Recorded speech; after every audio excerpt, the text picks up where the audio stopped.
Hello mga kawaras, ari naman sa buang inyong nga amiga. Magawaras kag magalumbayag sa subong nga adlaw. Kag para sa aton nga for today's video, maga-extreme rides kita diri sa Star City.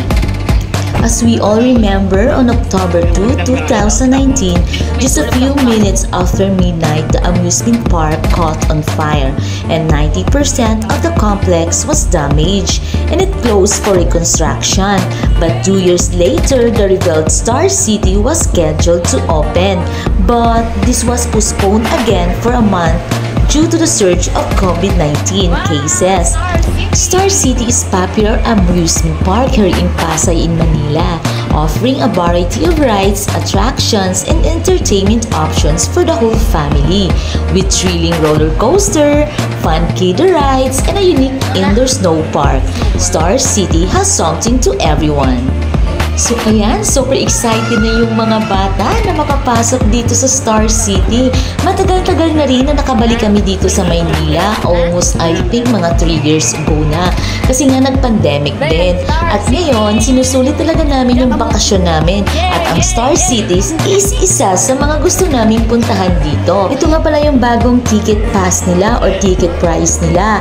Ang Star Pass nila is 699 pesos, adult and kids. Ang Star Pass nila na merong Snow World is 889 pesos at yung Snow World lang is 250 pesos. Sa labas pa lang is may mga nakapaskil na mga rules and regulation at saka may mga height requirements yung mga bata na maaaring sakyan nila na rides.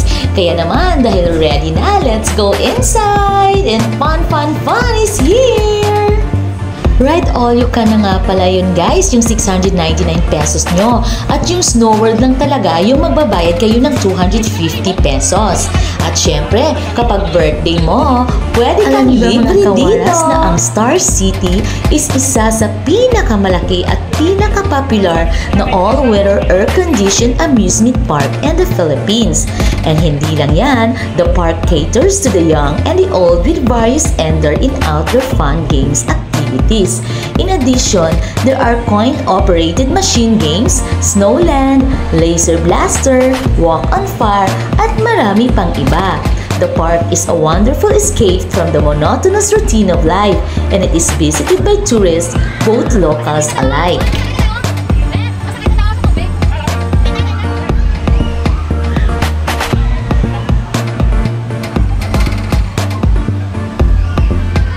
Star City transcends the bounds of being a mere entertainment venue. It stands as a symbol of joy and resilience for the people. And of course, this park provides an escape and a place where city dwellers can shade the weight of daily life and embrace moments of uncomplicated happiness.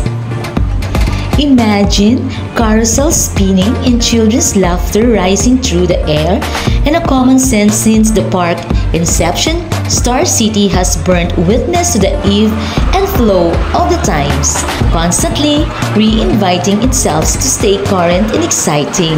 Even those who live their entire lives in Manila keep coming back to discover something new, an attestament to the park's enduring appeal.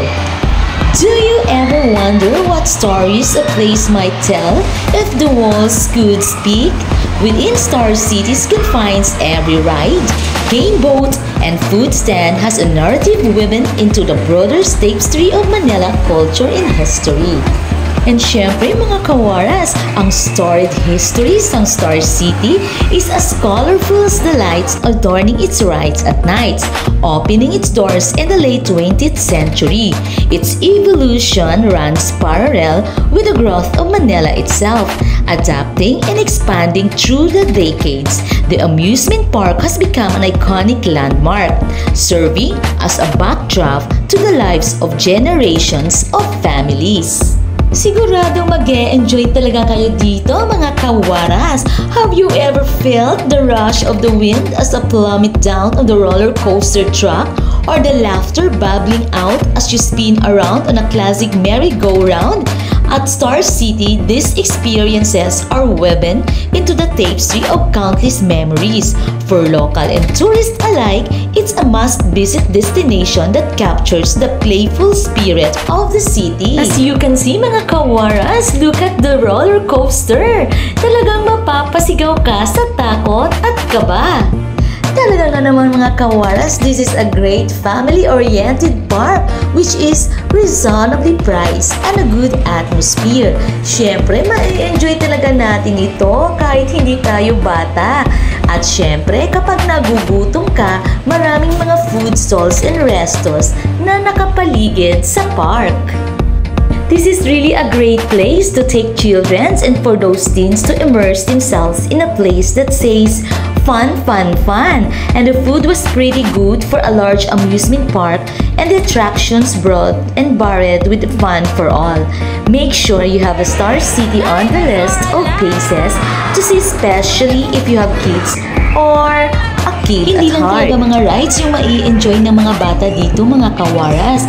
May mga dinosaurs alive sila at saka may mga aquarium sila na 4D at marami pang iba.